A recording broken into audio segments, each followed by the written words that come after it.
In this tutorial, I'll show you how to book a conference room for your Microsoft Outlook meeting.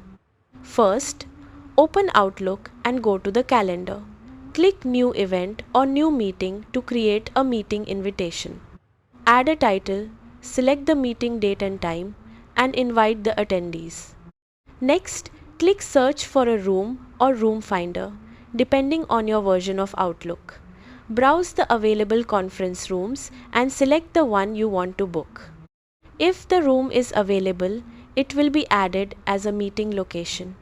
If it's already booked, choose another available room or select a different time. Review the meeting details, then click Send.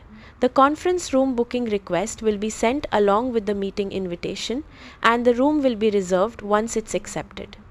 That's how to book a conference room for your Microsoft Outlook meeting. Thanks for watching.